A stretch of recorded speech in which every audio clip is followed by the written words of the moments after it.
And the innovation of Bitcoin, the discovery of Bitcoin, is that it is not scarce by decree. That's the problem with stocks. That's the problem with political currency, that these forms of things inherently can only have that artificial scarcity mandated and enforced by an artificial institution or group of people in power. Proper inheritance planning and use of trust has the ability to pick up free money sitting on the table. In the US, you're subject to a inheritance tax of up to 40%, which is almost criminal. There is a legal way and a legitimate way to reduce that 40% to effectively nothing if you have good planning. So all of these things ultimately is a bet against human ingenuity, because if I'm going to buy a bar of gold and store it for the future, I am telling the free market, because all prices are a way at which communicate to the free market. If I'm going to buy a bar of gold, I'm communicating to the free market that I am short on humanity.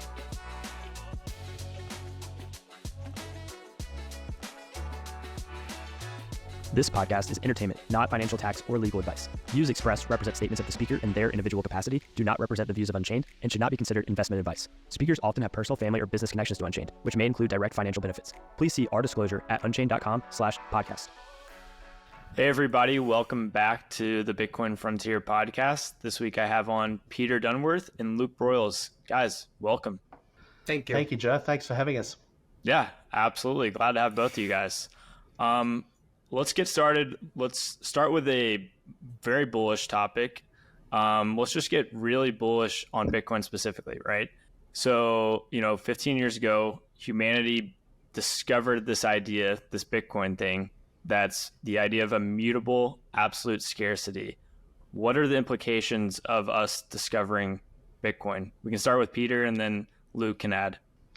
I'm glad you started here, because there was probably the most profound thing I heard talked about from this point of view was from Luke. And I'll give a very high level and then hand off. And one of the things in talking with Luke, he mentioned was that Bitcoin ushers in a new era of humanity, if we look at this. And there are three stages to humanity. There is pre-written word, which is basically what we had until we had cave paintings, right up until the invention of the computer, right up until the invention of Bitcoin itself. There was a written word.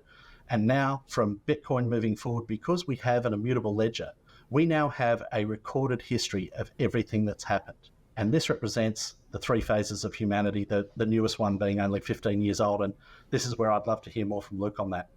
Yeah.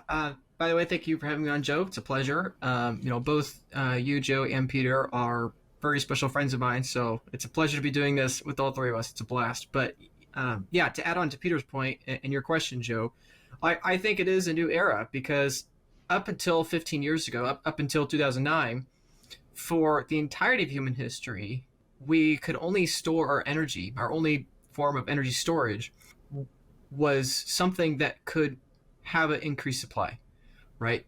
In the ancient days, you could store your energy in salt or wheat or cattle or land that you could defend, with your spear, bow and arrow, or whatever.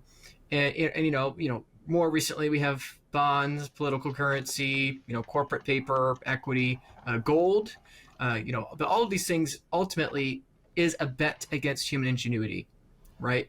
Because if I'm going to buy a bar of gold and store it from the future, I am telling the free market, because all prices are a way at which we communicate to the free market. If I'm going to buy a bar of gold, I'm communicating to the free market that I am short on humanity. I am short on, I do not think humans are capable enough, ingenious enough, or have the vision to go out, build better technology, channel more energy, and create more gold, right?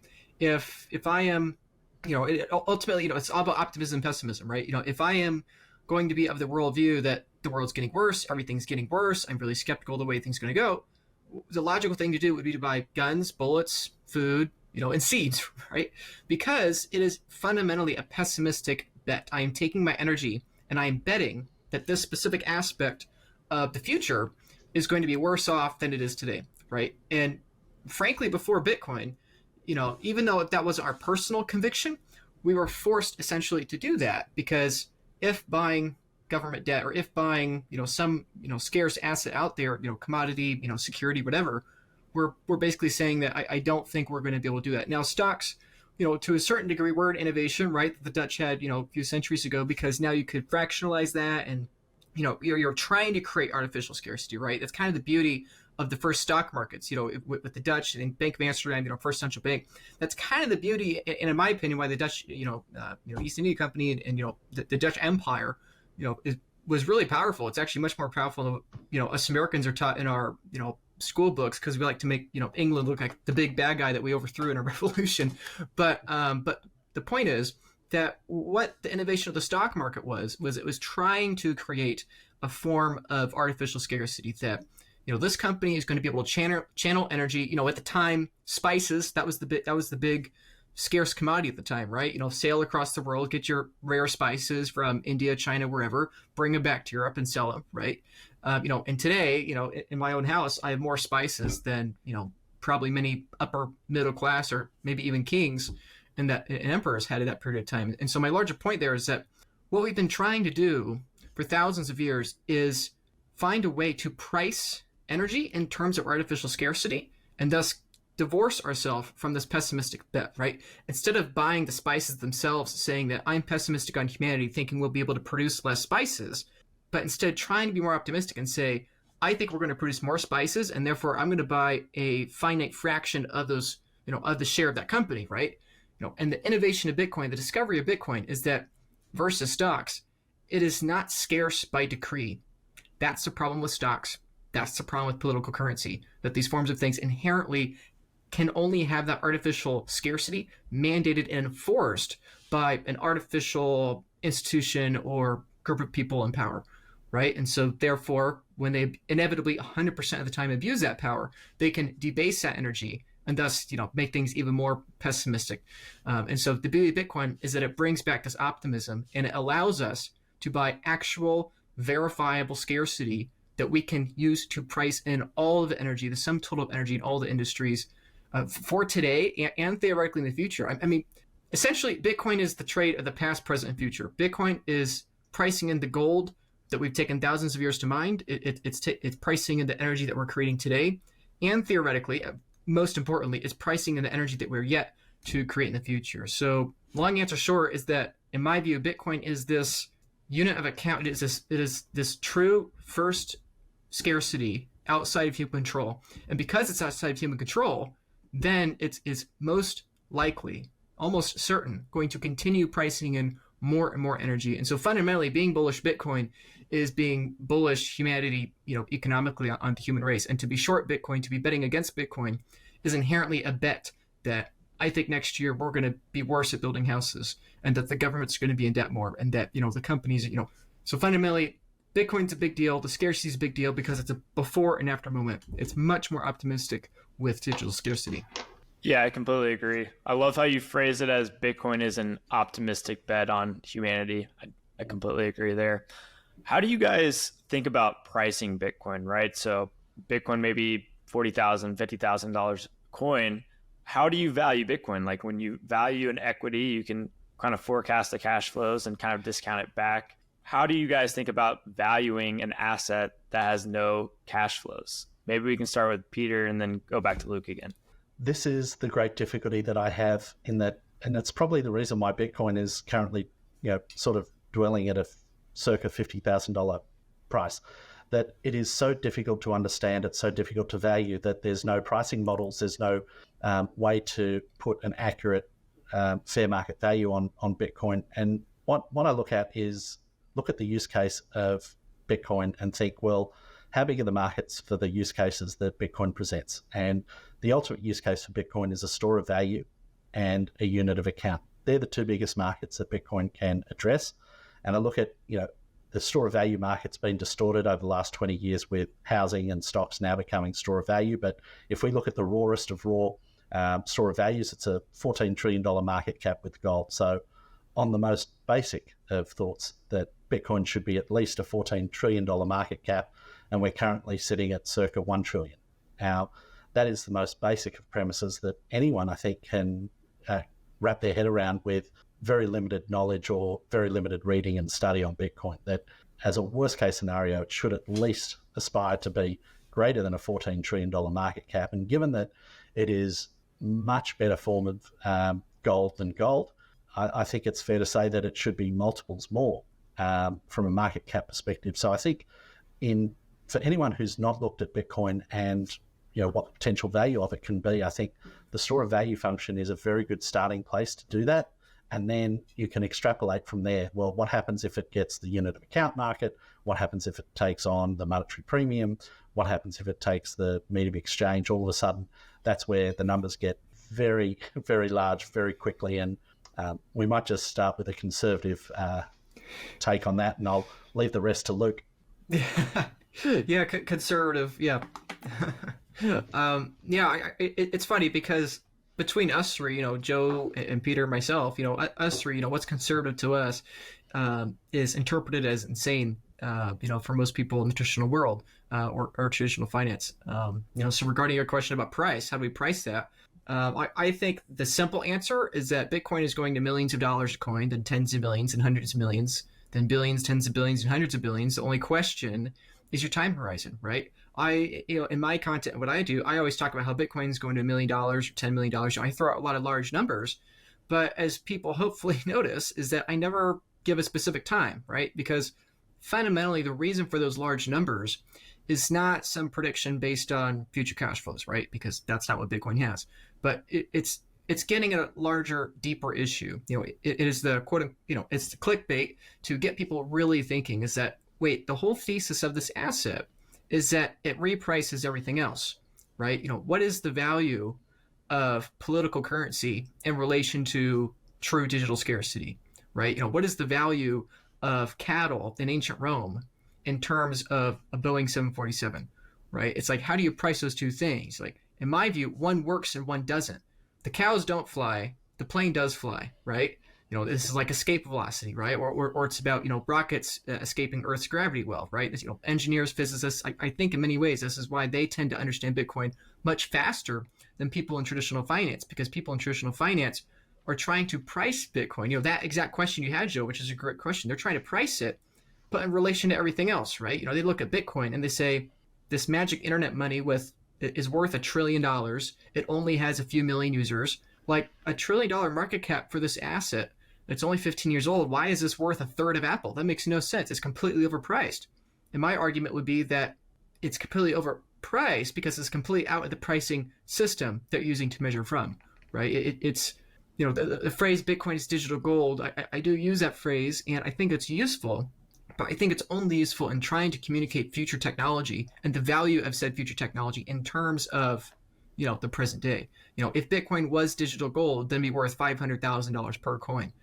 Essentially, give or take, right? But I don't think it's that. I think it's much more, So the Bitcoin's digital gold, I think, is useful in the same way that saying Bitcoin's going to $1 million, $1 billion a coin is useful in trying to communicate.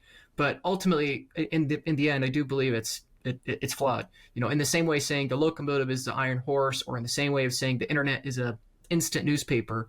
It's like, yeah, they are, but really they're not, right? The internet is so much more than instant newspapers, right? People can watch a conversation with 3 different people in 3 different locations in the world, real time for them, and we can have this conversation real time when we're recording this, right? So, the internet is so much more than instant newspaper. The locomotive was so much more than an iron horse, and likewise, Bitcoin is so much more than digital gold. And so, $500,000 per Bitcoin is not some absurd price target. It's the very beginning of the beginning, in my opinion.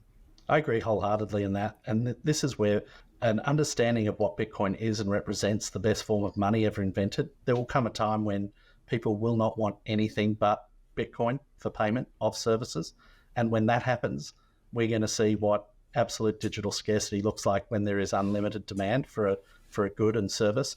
And one thing I'd like to mention just briefly is one of the great American sales trainers was a guy called Zig Ziglar. And he said that money was not the most important thing on earth, but it was damn close to oxygen. And in thinking about Bitcoin being the best form of money ever invented, and it's being damn close to oxygen, I put to you the question, how much would Jeff Bezos pay for an hour-long oxygen tank if he was trapped in space?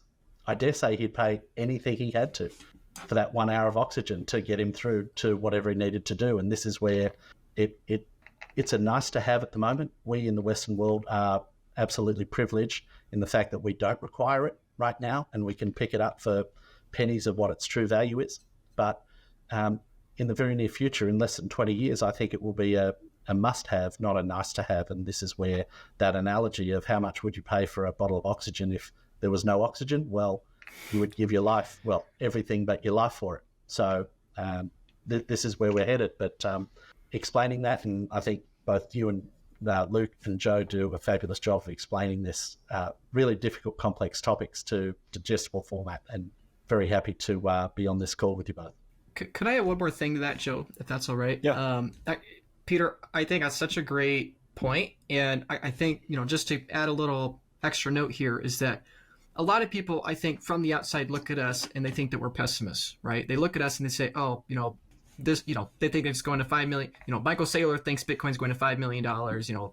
Peter Dunbar is saying Bitcoin is going to $7 billion. People look at us and they think, oh, those Bitcoiners, they're pessimists and they're just pounding the table, waiting, twiddling their thumbs for the end of the world, the end of the economy, right? All those Bitcoiners are just a bunch of fearmongers. And to Peter's point, I want to, for me, I think an emphasize that's worth making is that that's true in both instances, right?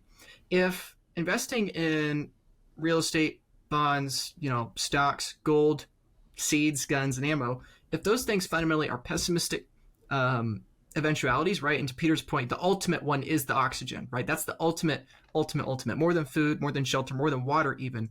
Oxygen's that ultimate trade, right? You would sell everything ASAP for that oxygen if your life depended on it. And on the contrary, in my view, that's what Bitcoin is on the inverse, right?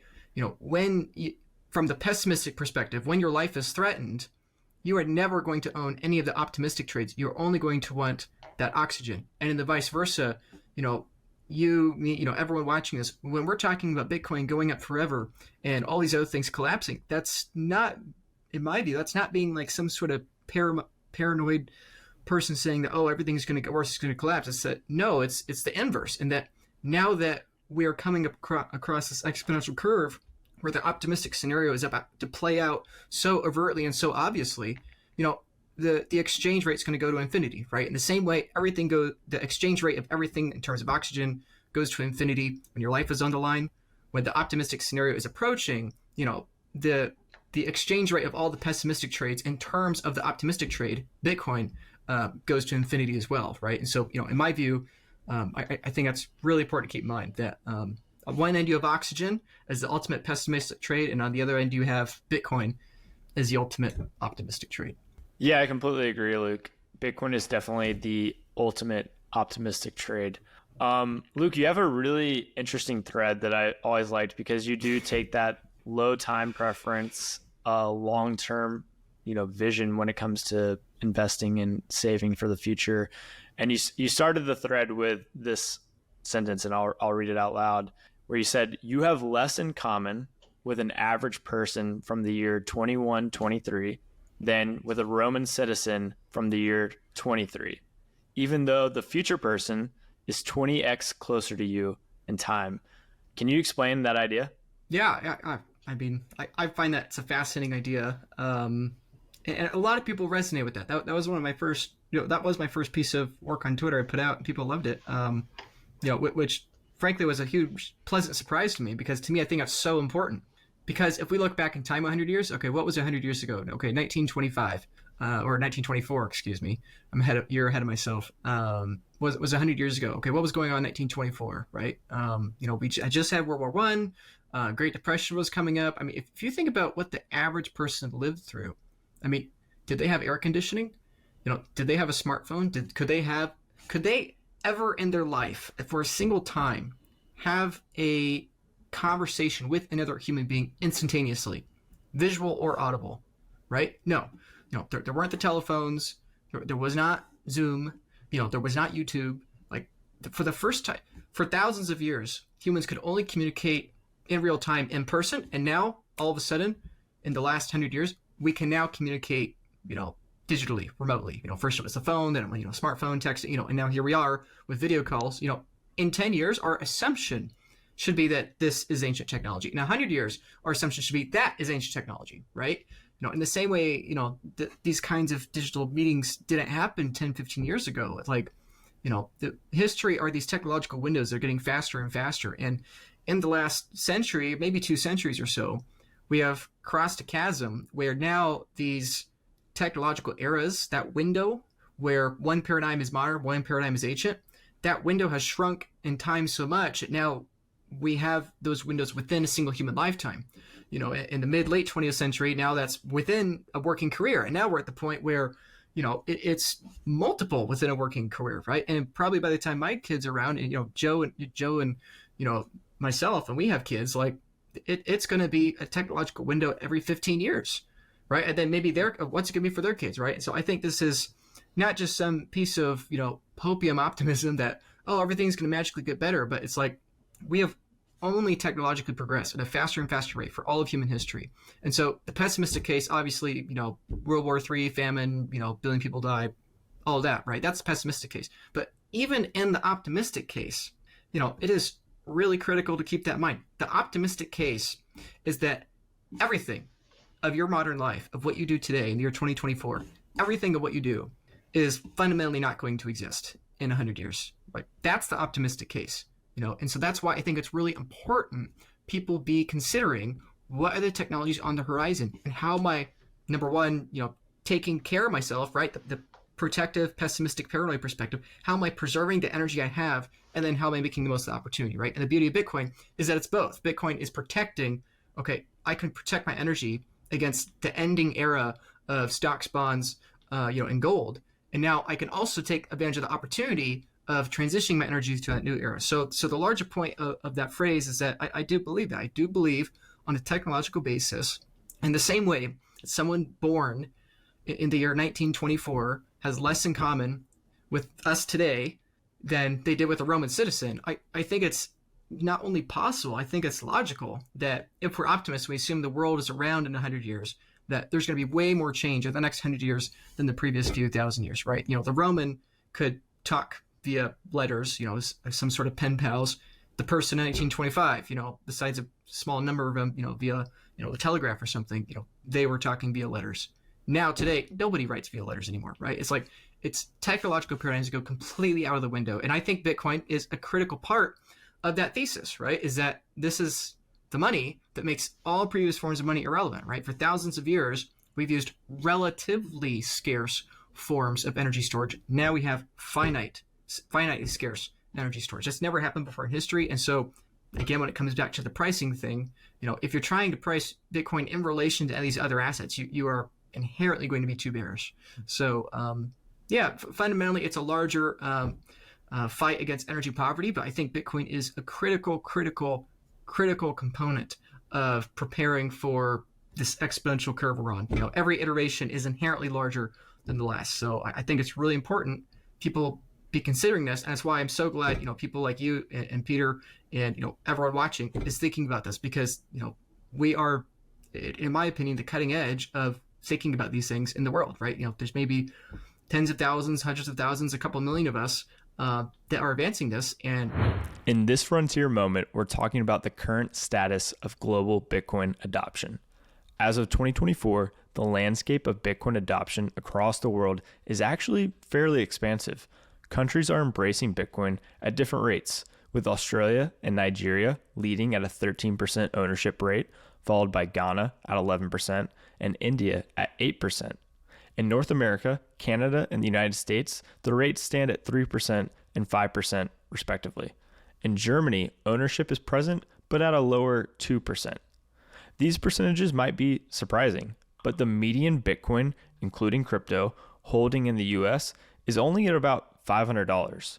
Considering a significant portion of Bitcoin is held by Americans and US institutions, the median holding in countries like Australia and Nigeria is likely even lower despite a higher percentage of their population holding Bitcoin. This means that many people have some Bitcoin or crypto, but their allocation is basically zero. This is good for Bitcoin since many people likely have some exposure, but it's also good for the future outlook as virtually no significant percentage of the world has a serious allocation to Bitcoin yet. So yes, we are potentially still in the very early stages of global Bitcoin adoption. And now back to Peter and Luke. Eventually in 100 years, there could be 10 billion people or more that aren't having these conversations anymore because the peak of the eras we're dreaming about today have already passed decades ago. So Yeah, 100%. It's almost like you have two perfect storms colliding at the same time. You have like this Bitcoin thing, which is perfect digital scarcity, and people are comparing it, like we talked about, to gold. And it's like, to some extent, that's like comparing Alexander Graham Bell's phone to the iPhone. It's like, yeah, they're kind of the same thing, but the iPhone is a lot more valuable than Graham Bell's did original telephone. And that's just Bitcoin today. And then at the same time, to your point, humans are becoming exponentially more and more productive. So we're being able to produce more and more of everything in a more efficient manner. And it's just like digital scarcity is combining with abundance in the real world. And that is just probably going to melt everyone's mind when it comes to what the price of Bitcoin is even will be. People really have trouble grasping that concept. And hats off to our education system for indoctrinating the world in the belief that we need to have an inflationary monetary system, that everything will break if we don't. And, there are some wonderful examples given that, look, computers, they're forever getting better, yet the price keeps coming down. Imagine we live in a world where, not only that, our money actually buys more goods and services the longer we hold it, the longer we save. Who would think that is a great thing? Well, and this is the broader hope, beyond price, is that it inspires humanity to be better, to chase our dreams, to aspire to self-actualize and deliver services and goods and basically desires, deliver on desires to broader humanity. But that will all be driven by price going up. And this is where actually talking about this and explaining what's about to happen, I think, is really important, because when it starts to happen, there is that fear and concern that, if Bitcoin goes to $1 million, we're going to be in a world that's totally unknown. There's going to be chaos. There's going to be all sorts of things. And I just would like to say that I completely disagree with that notion that if Bitcoin goes to $1 million or more, that the world will be in chaos. And it's fundamentally illogical to think that the world would be in chaos the higher the price of Bitcoin goes, because Bitcoin is the most ordered system we have on Earth ever. So why on earth would there be more chaos when this has a greater financial influence on society? Those two thoughts are incongruent. So I hope for the day that we have Bitcoin, hyper Bitcoinization, because I think it will create a level playing field for all and prosperity. The people saying that the world is going to get worse when Bitcoin goes to $1 million, $10 million, it's the same kind of mentality as saying, let's go back 200 years, right? This gets back to the exponential curve, right? For thousands of years, the horse was the fastest means of transportation, right? It's like saying, hey, the horse is going to be obsoleted by this iron horse, this locomotive. It's like saying, you're saying people aren't going to use horses in the future? Oh, that would only happen if the global economy collapsed. I mean, how are people going to send mail if you can't send mail on horseback, right? I mean, you're predicting the end of the world. And so, to Peter's point, I think the sum total of the world will be better off in that hyper Bitcoinization period. But I think for that former technological paradigm, I think all the chaos will be contained within that paradigm, right? The world, as a sum total, gets better and better, the greater the locomotive has in relation to the horse. But if you're within that old paradigm, that's where the chaos is, right? So I guess to agree with Peter and go one step further, I think there could be chaos and turbulence, right? I mean, especially if liquidity is leaving bonds, especially, and flowing into Bitcoin, which now with the ETF, that's going to be a bigger question. But as the energy drains from the horse era, from the inferior technological system, I do think there will be chaos, but there will be an exponential amount of chaos, growing chaos, within an exponentially less relevant technological system, right? When the frankly, when the bookstores and the malls that were made irrelevant by Amazon and the internet era, when they all shut down, frankly, nobody cared, right? because within that circle, things continue to get more chaotic, things continue to get more pessimistic, but it's a smaller and smaller and smaller share of the world, right? When the horse is dominant, you think if horses went away, the world will end. But when horses have now lost 99% of their dominance, almost nobody cares about that last 1%. So anyway, that's just my thought on that. Yeah, 100%. Luke, you brought up the idea of the ETF, which is now officially approved. What do you guys think is going to happen now that the ETF is approved? What is your outlook for, the rest of this year and maybe next year as well? We can start with Peter again, then go to Luke. If I look at, say, the experience we've given giving advice on Bitcoin in the financial realm for the last, call it 8 years, it starts off with a 1% to 2% allocation, and that is something that everyone can get behind. Most people, even the most risk averse, would not be upset with a 1% to 2% allocation. And then as the confidence builds and it becomes more well known and advisors start talking about it more, those flows will end up being circa somewhere between 5, 10, maybe even up to 20% if you have a listen to Mohammed El-Arian and Larry Fink talking about this being a safe haven asset. So I think there's going to be a constant stream of capital flowing into a very tightly held market that's going to continue to get more tightly held, so it's going to be harder and harder. That really only has one thing to do with price, and that is going to force price up dramatically. And in addition to that, I think what we could see this cycle is that this capital that's coming to Bitcoin is going to flow into Bitcoin, and it's not going to go and bleed out the risk curve and move into Ethereum, move into Solana, Cardano, and every other altcoin that's out there. This capital is the heaviest, it's the biggest weight of capital that Bitcoin has ever seen up until this point, and it's going to hit Bitcoin and it's going to stop there. It's going to buy and hold, and typically it's going to hold for probably a 5 to 10 year period with not much movement other than a little bit of trimming here and there to reweight the portfolio. So I'm wildly bullish on what this means purely on a supply-demand curve.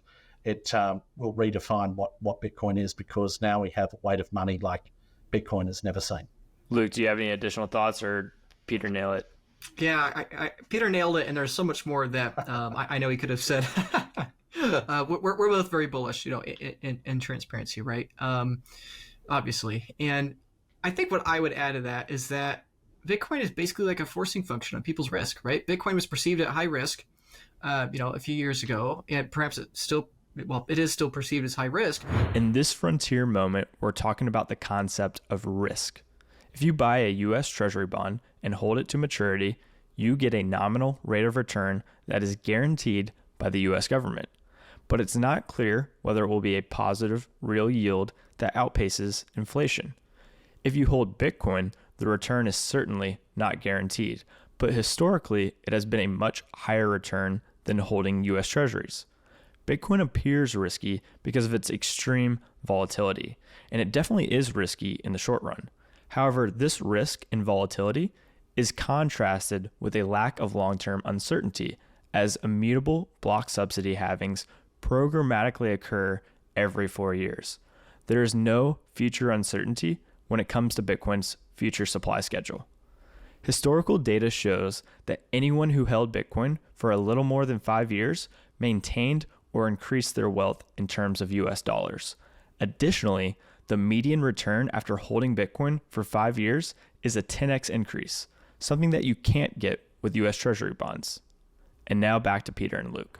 But reality is, the people that are living in the horse era, their view of making money is gaining more political currency units faster than the rate of death of the political currency unit system, right? So, I'm in the United States here, I'm an American, my bias as an American is that, hey, if our inflation rate is roughly, let's say 5%, the American political currency system cannibalizes itself at roughly 5% a year. And so if the political currency gains, nominal gains on my diversified portfolio, between a diversified portfolio of relatively scarce assets, if the total aggregate value of that portfolio grows in nominal political currency value by at least 5% a year, I'm keeping up. Now, if my real return is, let's say, 11%, I'm really happy because I have made an extra 6%, currency units on my assets, right? Basically, the government has aided me. Thank you, government, for debasing productivity elsewhere in the world by offshoring debasement and inflation to Africa, to China, to Latin America and South America. By offshoring that debasement and instead retaining purchasing power here, I have now made 6% this year, right? And so for me, that's what I view as low risk, right? I just want to meet the minimum of the death of my currency system, plus make an extra couple percent. And you go out and you hire a financial advisor to advise you on which relatively scarce assets you want to diversify into to exceed that benchmark.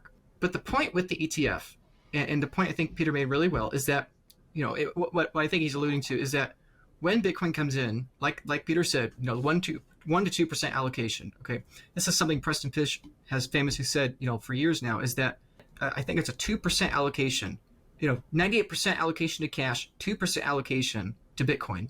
In a 4-year, 5-year, 6-year period, whatever it was, outperforms a 100% allocation to the S&P 500. Roughly speaking, it's something absurd like that. And so, if I'm in my ancient worldview where I don't yet understand Bitcoin, I believe Larry Fink from 2017 when he was saying it's an index for money laundering. I haven't yet heard Larry Fink come around the circle. I'm still viewing Bitcoin as that. If I look at my financial advisor and, the diversified portfolio we've chosen is yielding me 6% real or 6%, above the benchmark. But then this other portfolio with just maybe 2% Bitcoin allocation, something tolerable, is, an 18% return in my political currency units. I mean, all of a sudden, I do not have to understand Bitcoin.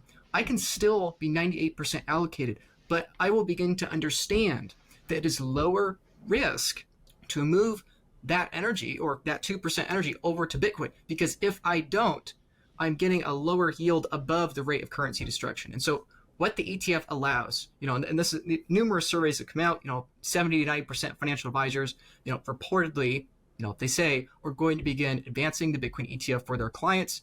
I'm guessing, like Peter said, probably 1, 2, 3, 5% allocations are recommended first. They'll probably, recommend the ETF to collect their fees because they're incentivized to do so.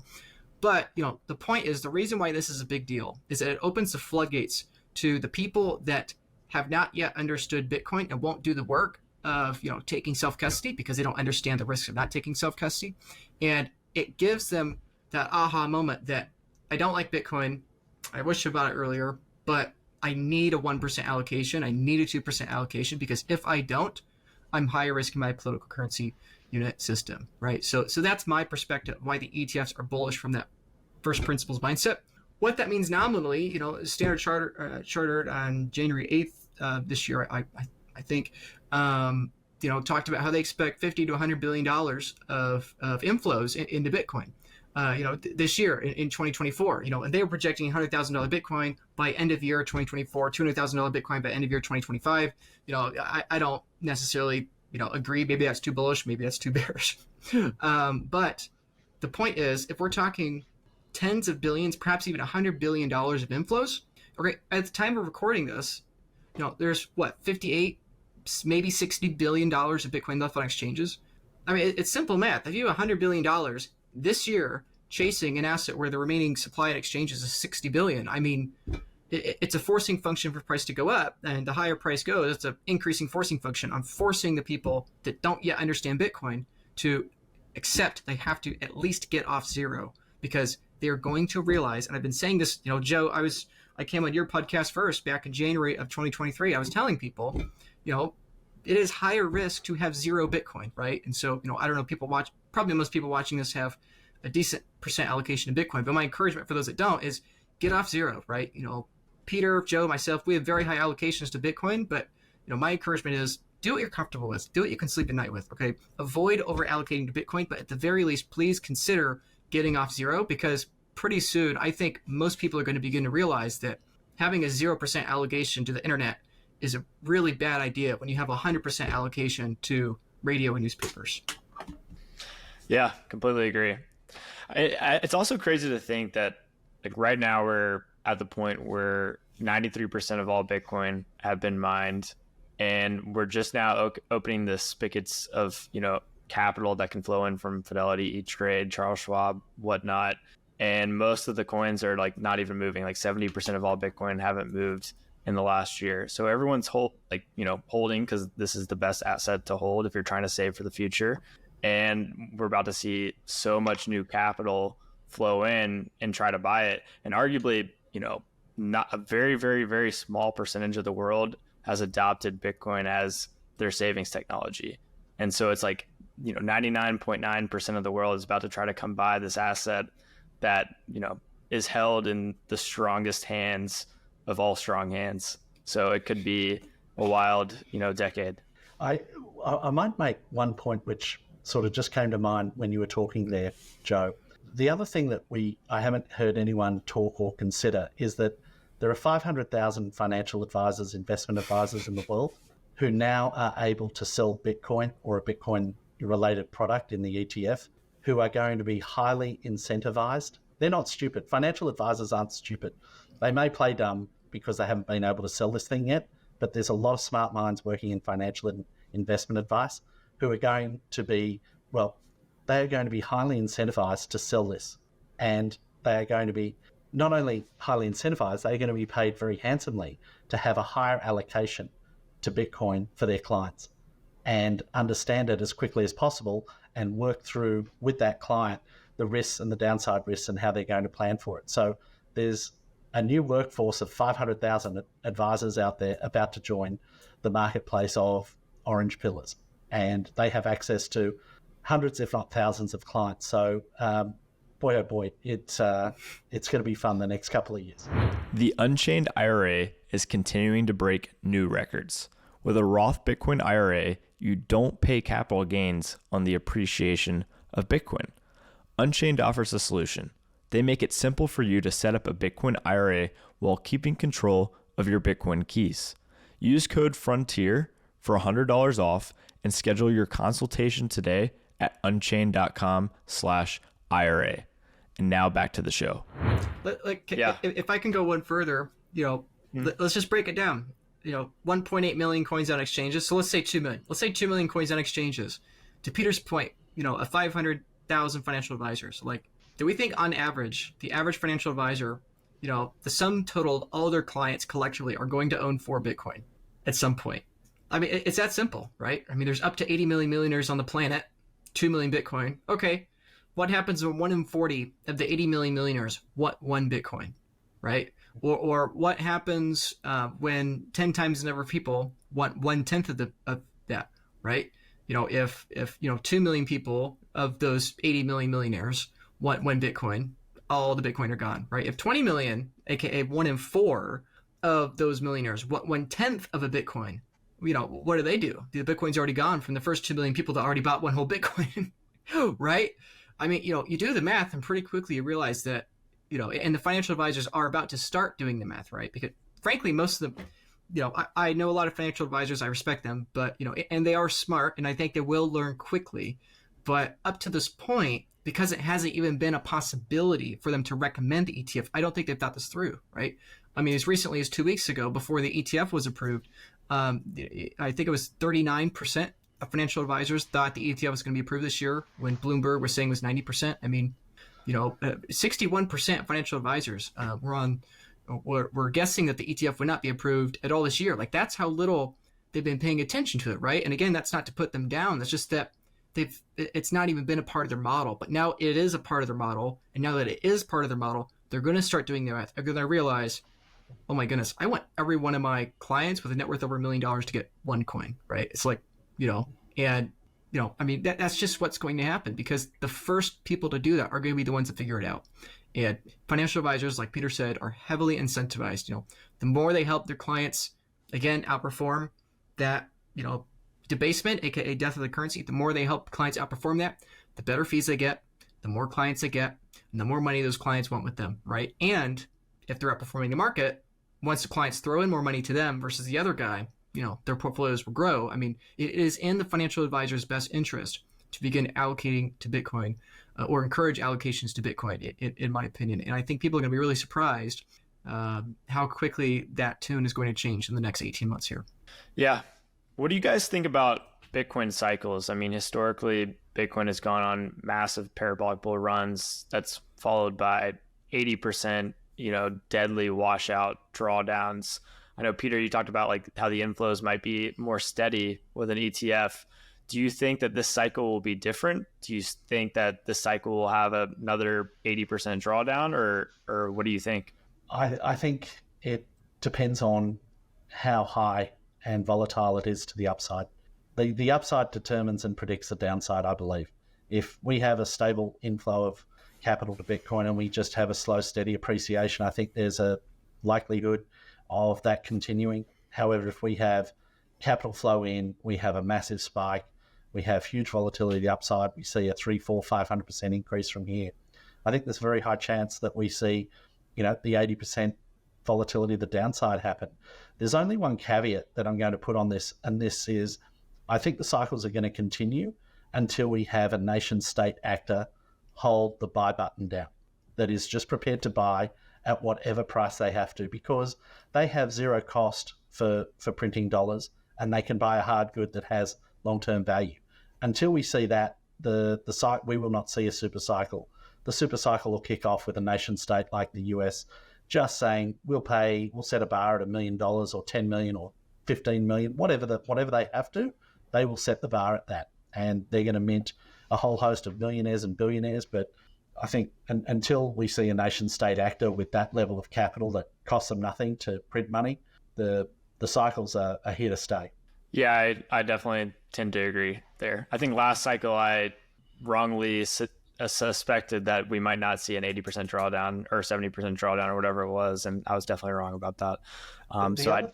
Yeah. I was going to say the other thing we need to consider with Bitcoin is that it's all cycles. And because we get 50% of the people in Bitcoin are new every cycle, they're experiencing this upside volatility for the first time.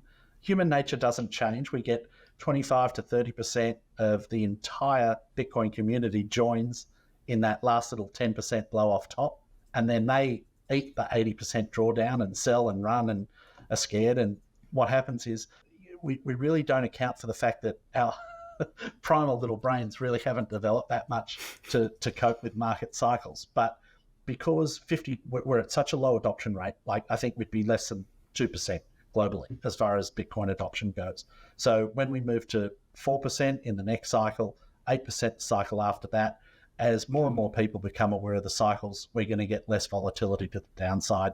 But the volatility to the upside, I don't think is capped, because it only takes one nation state with a money printer to say we're setting a floor at whatever they want to. So again, it's a great asymmetric bet because downside's capped and upside's unlimited. Yep, that makes sense to me. So now that the ETF is approved, is it no longer important to self-custody your Bitcoin? What do you guys think? Start with Peter again.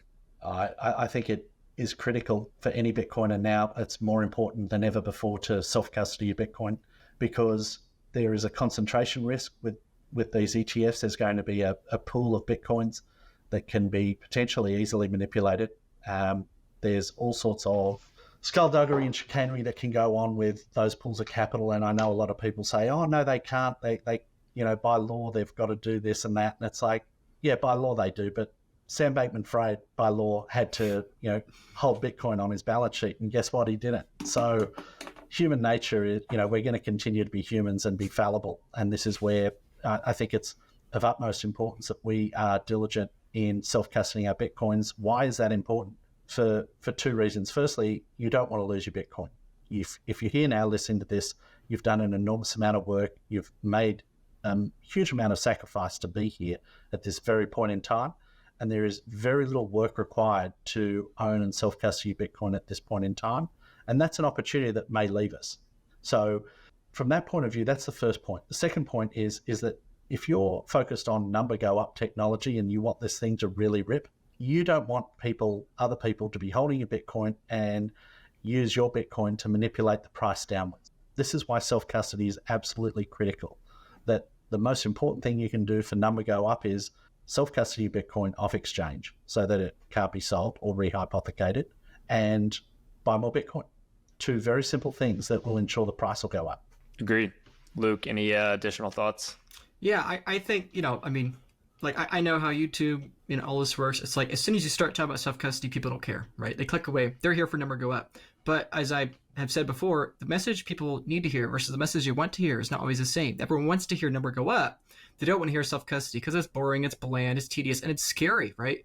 But to get back to the earlier point of that we're on this technological curve, it's an exponential curve, and to Peter's point about our simpleton brains, that's my concern, is that this curve is rising so fast our brains can't keep up. And my encouragement to people listening is that if you are not taking your self-custody seriously, you are not bullish enough on Bitcoin. You are too bearish if you don't have self-custody because you don't understand what is coming. To the earlier commentary about market cycles is that I fully agree with Peter. I think we're going to have many more drawdowns, maybe even 80% drawdowns. I don't know, because humans are emotional and we will make bad decisions. More institutions will go bust. There will be hypothecation. There will be leverage. But the Command C attack from a nation state, in my view, is inevitable. Whether that's 50 years from now, 5 years from now, or 5 months from now, people really need to think that through. That the United States of America adds, more unfunded liabilities every 34 hours than the remaining amount of Bitcoin on exchanges. I can sit here and tell you that if you factor in ETF inflows, it only takes 2.5 more MicroStrategies to buy all remaining Bitcoin, right? And you think about that and you're like, wow, Luke, that's really bullish. There's 1,100 companies in the world bigger than MicroStrategy. That means if only 3 of them make that allocation, plus the ETFs and all the Bitcoin, wow, that's really bullish, right? Michael Saylor's got a lot of money. Look at all the money flowing in. Oh, wow, the ETF, that's $100 billion flowing in over the course of a year. That's a lot of money. Number's going to go up. And that's great, and that's all true. But ultimately, all models are out the window when the nation state presses Command C, and they will do that.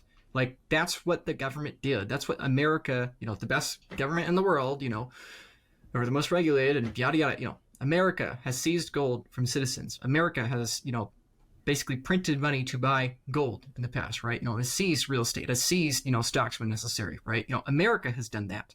Okay, America has done it. The rest of the nations of the world will do it too. I mean, not to get political, but we all saw what nations did in the event of the emergency. I won't put it by name because then you get demonetized. But I think when the government feels threatened, they will very quickly do whatever means necessary to confiscate said Bitcoin. And the easiest way to confiscate is not get out the military, go house by house to get 100,000 people to give over the coins. No, the easiest way to do that is to say, there's 1 million coins in these ETFs we have here. Coinbase is custodying most of these ETFs. Why don't we just call them up and, in the name of national security, for the general defense of America's military interests and, citizens, for the good of the public, let us, just print as much money as we can to get as much Bitcoin as we can possible, right? And ultimately, the point that needs to be said, to your early question about market cycles and tying that into custody, is that market cycles, in my opinion, will continue. We will continue to have massive upside and downside perpetually until the moment we get that new arms race, right? And you don't even need the United States to enter into that game, right? It easily could. Now we have 2 presidential candidates, Vivek and Kennedy, both saying they're at least Bitcoin curious or interested. Kennedy himself wanted treasuries backed by Bitcoin, something like that. But when a government figures it out, frankly, it's over. In my view, it's a clear before and after moment. It's the same thing with the horse and locomotive, right? The nation can say, oh, locomotive's dumb, it's too expensive, whatever. Okay, we'll give you permission to build a locomotive, right? Okay, we'll give you permission to sell a Bitcoin ETF. But the moment the government realizes, well, shoot, guys, why don't we just leverage our horses to build as many railroads and locomotives as we can as fast as possible to thus obsolete our horses? It's the same thing, right? I guess to finish that out, Michael Saylor's rich, but he can't print money. It's taken Michael Saylor 4 years, almost 4 years now, to amass $5 billion, $6 billion via his entire company, go leverage long to as much as he possibly could. I mean, shoot, the government could allocate $5 billion by lunchtime, right? They could allocate $50 billion. They could do $5 trillion, right? I mean, we did that much with the pandemic. I mean, we did the Troubled Asset Relief Program after the Great Financial Crisis was $700 billion, hundreds of billions. I mean, what if in a crisis or two, maybe a decade out, we're looking at 50 trillion, per bailout, and what if, then a cycle or two after that, we decide that, hey, we think the new crisis today is a threat to our currency. We should print as much money as we possibly can to acquire as much Bitcoin as we possibly can to then back said political currency, which, even though we're printing a currency faster, actually will make our currency stronger in relation to the rest of the currencies in the world, because even though their inflation rates are less, they're not backed by Bitcoin. Ours is, right? It's simple game theory. And if people are not taking their self-custody seriously, they've not thought this through. It is inevitable, numbers going to go up. It is inevitable that if you have some sort of custody Bitcoin, on a long enough time horizon, small risks add up and they compound. Even if it's just a 1% risk this year, Maybe next year it's a 1.5% risk. Maybe 10 years from now it's a 3% risk. But if you compound those tiny percent risks every single year, eventually it's 100% risk that you're going to lose all your Bitcoin. So yes, 100% self-custody is really important. But unfortunately, because we're in the exponential curve, people won't listen because, people will have to learn the hard way. Unfortunately, most people entering the cycle will not understand that, and probably many will get burnt. Yeah, 100%. I definitely think another point about the ETF is it kind of traps you into that like fund, that asset, where it's like you can't knock on BlackRock's door and ask them to send you your Bitcoin to get real Bitcoin after you buy the ETF. You need to sell the ETF and then go buy real Bitcoin. And if, Bitcoin goes up, 10x or 50x like you expect it does, then you're going to be sitting on millions of dollars of unrealized capital gains that if you want to exit that ETF and get real Bitcoin, you're going to have to pay 20% to the IRS. And so it's like, then, theoretically in the future, BlackRock could recognize that a lot of their holders are sitting on massive unrealized capital gains. Who's to say that they can't raise their fee to 2%, to 3%, to whatever they want to raise it to? Because if you sell, you're going to pay 20%. So you might just be like, oh, I'll pay the 2% that BlackRock's going to charge me right now. Like, I guess, what else am I going to do? And we've already kind of seen that with GBTC, right? Like all of the other ones are racing to zero. GBTC is like, oh, we'll lower it to 1.5% for you guys. But they know that like a lot of the people that hold GBTC are just sitting on massive unrealized gains. So people are just going to be like, well, I guess I'll just keep holding this because I don't want to pay 20% right now. So I think it's another point. Like you don't own real Bitcoin when you have the ETF. That's the problem. You're held hostage, and you also limit yourself from all of the financial options that are going to come to the world of Bitcoin. That's probably an even bigger problem holding the ETF, is that you're going to be on the fiat rails, and you're going to have to do your banking or do your buying and selling of that ETF between 10 a.m. and 4 p.m. Monday to Friday, and there's a stop for lunch, and there's bank holidays and all sorts of things, and you compare that to self-custody of this asset that trades 24/7, 365. To me, it's an absolute no-brainer. The optionality that it gives you for holding onto it is second to none. And where you wrap in, the multi-sig option and collaborative custody, all of a sudden it takes all of the risk out of self-custodying your Bitcoin, and it presents all of those options into the future. So I think it's a no-brainer, self-custody, for your own peace of mind, for your own future, for number go up, for ensuring that you don't get hoodwinked or lose your Bitcoin, for reducing future capital gains, for increasing financial optionality into the future. Self-custody is the only way to do it.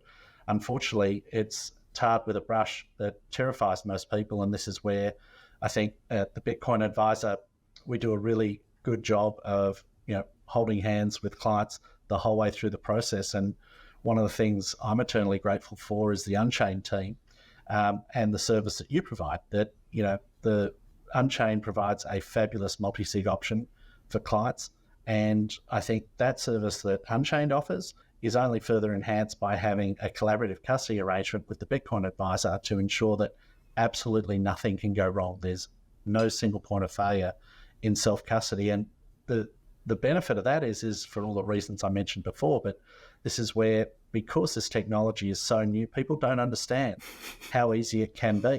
And I find it very amusing, because I actually think it's far easier being in a collaborative custody multi-sig that Unchained and the Bitcoin Advisor offers than it is in holding a single sig wallet with Bitcoin on it.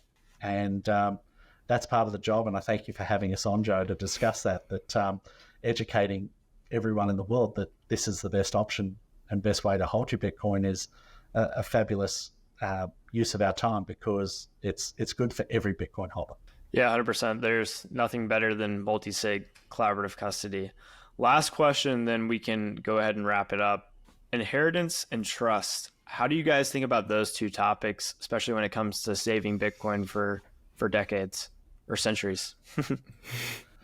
I think this is a very understated, overlooked topic in the Bitcoin community. And I think it's overlooked because a lot of Bitcoiners have had a jaded experience with financial advisors and professional service providers, but I look at proper use of or proper inheritance planning and use of trust has the ability to pick up free money sitting on the table. So how is that possible? In the US, you're subject to a inheritance tax of up to 40%, which is almost criminal.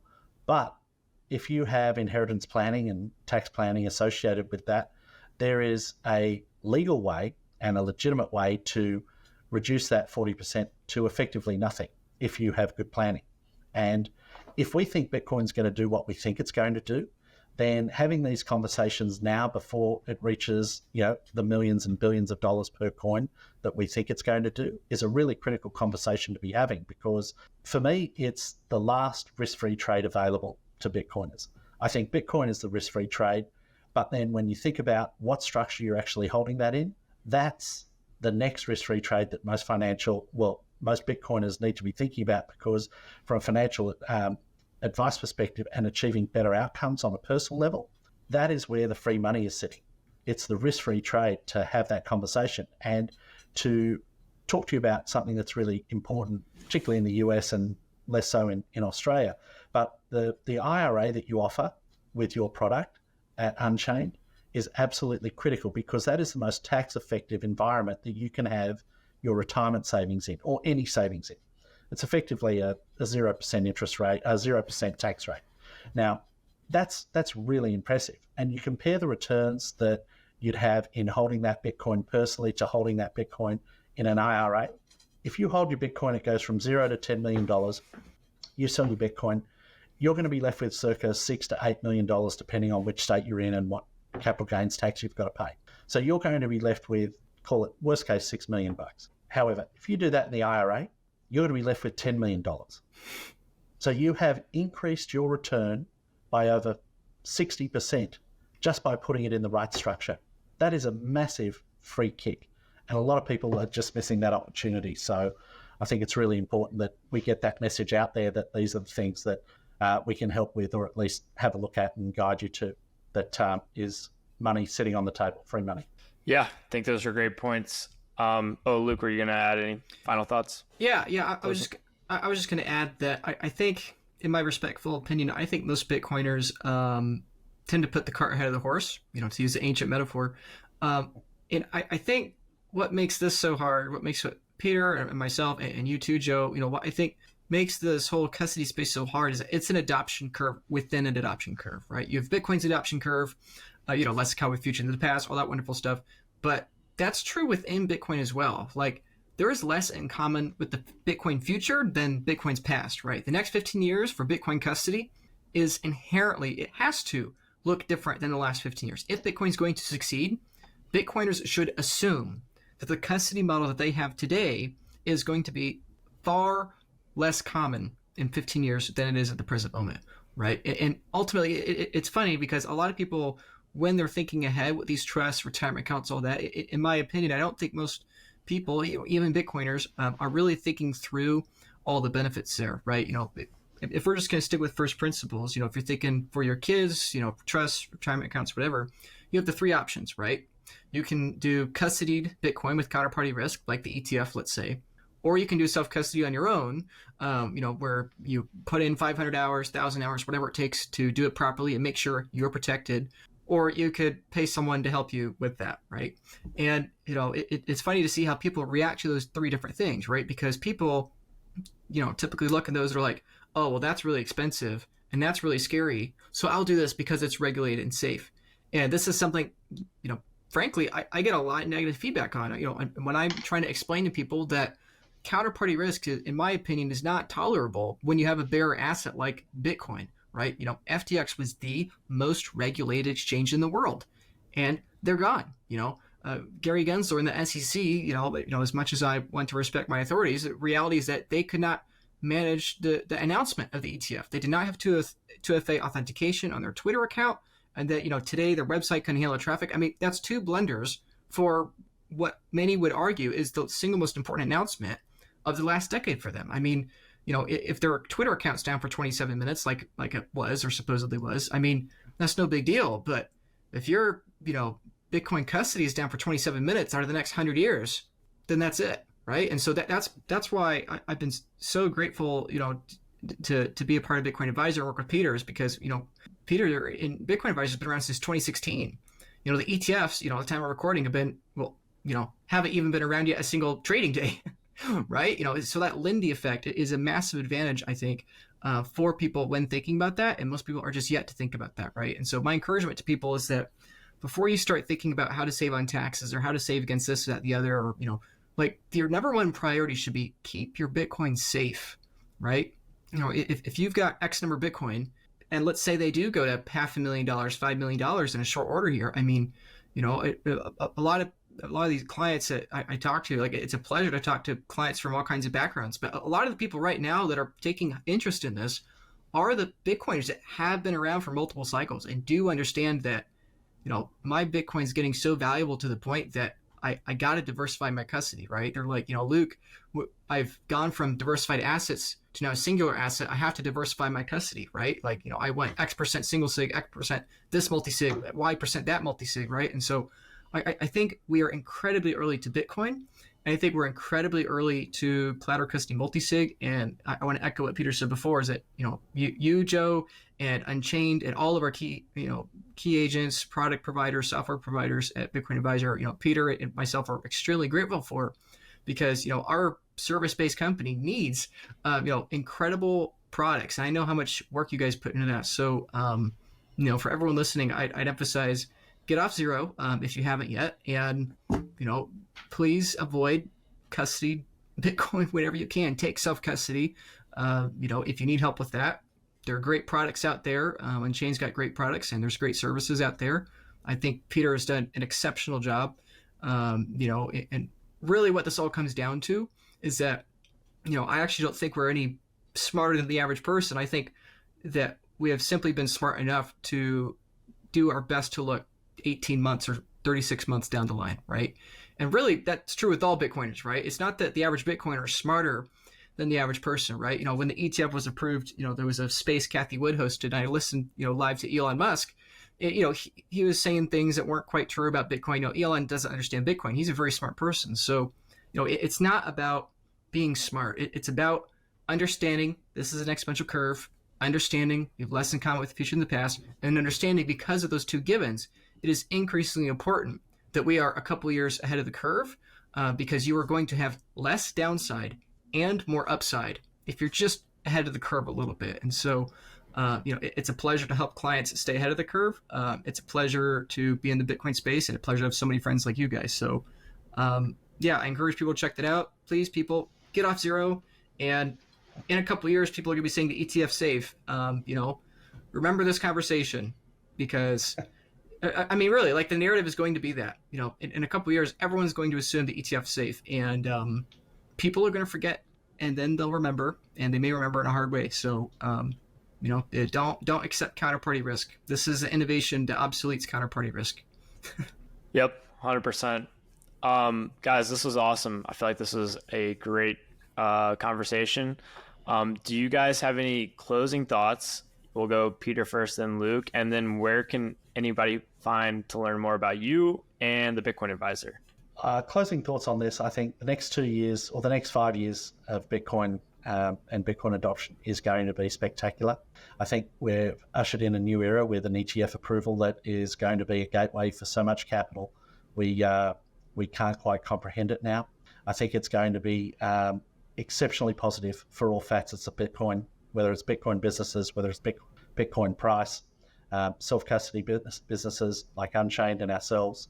And I'm just wildly optimistic as to what the future holds for Bitcoin entering its new era, the institutional era of ETFs. And I might hand over to Luke, because he does a much better job of explaining what we do. So if you want to talk about that, I'll leave it with you. People should be bullish. They really should. And I think the critical mistake people are going to make is not being bullish enough. I said that earlier, but I think it's really important. Like, the worst thing you could possibly do in the beginning of the locomotive era is sell your stock in horses, buy some locomotive shares or whatever, triple your money and then sell it and think you're a genius, right? And go back into your horse stocks, right? Like that, that's the majority of pain people are going to experience, right? Bitcoin tends to cause max pain, right? Half the people were expecting ETF approval, half weren't expecting it. Then we got both on the same day with the fake Twitter post, right? So Bitcoin likes max pain. But I think what Bitcoin's going to do in its adoption inherently is going to be most people will buy it and then sell it back for fiat profits, right? They'll buy it. It'll go to $50 million because you have 10 Michael Saylor level buyers, and then you have, a million millionaires and, hundreds of billions of dollars ETFs. Like, it'll be like, oh my goodness, Bitcoin went from, thousands of dollars to millions and tens of millions in the course of, the last few years, decade, whatever it is, doesn't matter. Point is, they'll be like, it can't possibly go higher. Then they'll sell, and then Nation prints, they press Command C, copy paste, infinite currency loop, right? In the same way Michael Saylor dilutes his own stock for the sake of acquiring more Bitcoin, which in irony makes his stock more valuable. Same thing with political currency. That is the end game. That is eventually going to happen. And I think that's going to be max pain for people, is they're not bullish enough. And a major component of that is that they don't take their custody seriously because they're not bullish enough, right? They assume their single sig solution has zero risks, but they don't factor in the question of, what happens if someone accidentally takes a picture of that single sig, and then it's gone, right? Or what happens if I'm storing my seed phrase in a safety deposit box, right? Or what happens if, the nation state I live in, shuts down the ETF and confiscates those coins, right? Or even if they don't directly confiscate the coins, what if they halt trading every 10% move and Bitcoin's making a 10% move every, 36 hours? I mean, and then you get your fiat profits and you have to pay taxes, plus the ETF may have like a 3%, 5% spread, pricing people out. I mean, I guess my parting message is that people think I do the bullish numbers for clickbait, and I get a lot of hate for doing it, but really the clickbait is for the greater service of helping people understand that the 747 is priceless in terms of the cows. The modern world is priceless in terms of ancient world technology. Bitcoin is going up forever in terms of inferior technology. And if you are holding custody Bitcoin on an exchange, in an ETF, or from your Uncle Joe that gave you a piece of paper saying, I own 1 Bitcoin for you, right? It's all the same, right? Various probabilities to those three, right? But ultimately, it's all the same, that they're not the underlying asset. Own the bearer asset, take self-custody. Our number one goal is education. Once you realize that you're too bearish and you want to avoid the custody of Bitcoin, and instead you go to deciding between the two, do I do it on my own for free and spend the hundreds of hours and potentially risk a loss myself, or do I pay someone to do it? I mean, we have, Peter and I have put in a lot of work. We have, numerous articles, lots of free content on our website. People can go to it, thebitcoinadvisor.com. Lots of free resources if you want to learn how to do this on your own. But if you want that hand holding and someone in your pocket to help you be a couple of years ahead of the curve, ultimately, I think it's a great service. I think it's great value. I think Unchained and all our other key agents are offering great products. And what I've seen behind the scenes is incredible. The conversations Peter and I have literally every day. I'm so bullish in the ETF. It is the beginning of the beginning. And whatever price you put in the title, this thumbnail, Joe, whether it's 100,000 or 100 million, that is just the beginning. There is no fiat top. And so therefore, take the risk of theft seriously, take the risk of single point of failure seriously, take the risk of nation state attack seriously, have keys in multiple jurisdictions, either do it yourself and pay the cost yourself and trying to figure it out in terms of time and money, or have someone help you along it. Because when this happens, all three of us in this call, Joe, Peter, myself, we're going to be so busy. And I want to see as many of these ancient Bitcoiners from these early days, the pre-ETF days, I want to see as many of these Bitcoiners as possible make it through the next 10 years and make it to the hyper-Bitcoinized end of the line where they have proper custody of their Bitcoin. So, please, people, don't be too bearish. Be more bullish. For your mental health as well as for the safety of your Bitcoin portfolio, right? Actually, that decreases risk too. If you get your custody down, it decreases your downside, right? I think that's one other point I want to say too, is that people like to click on these videos for fiat price, but they fail to realize that your main risk is not the volatility in terms of fiat. Your main risk is actually holding the underlying, right? And so the beauty is that when you actually take your custody seriously, you can justify to yourself being more bullish, and you actually lower your risk in your Bitcoin exposure because you realize 10% of my Bitcoin risk is price volatility, 90% is custody. So if I can eliminate that 90%, that's the fastest way to justify a higher allocation. That's the fastest way to help my family members buy Bitcoin. And so if you want to buy more Bitcoin yourself and you want to justify, or have your family members justify it, tell them, like, don't buy the ETF, own the real Bitcoin. However you do it, just do it. Get off zero, take self-custody. That's the message. I like it. Yeah. Basically, hold your Bitcoin without any one single point of failure, and don't sell your Bitcoin to BlackRock. Guys, this was awesome. Thanks so much for coming on. Joe, it's always a pleasure catching up with you. Keep up the great work. Thanks for having us.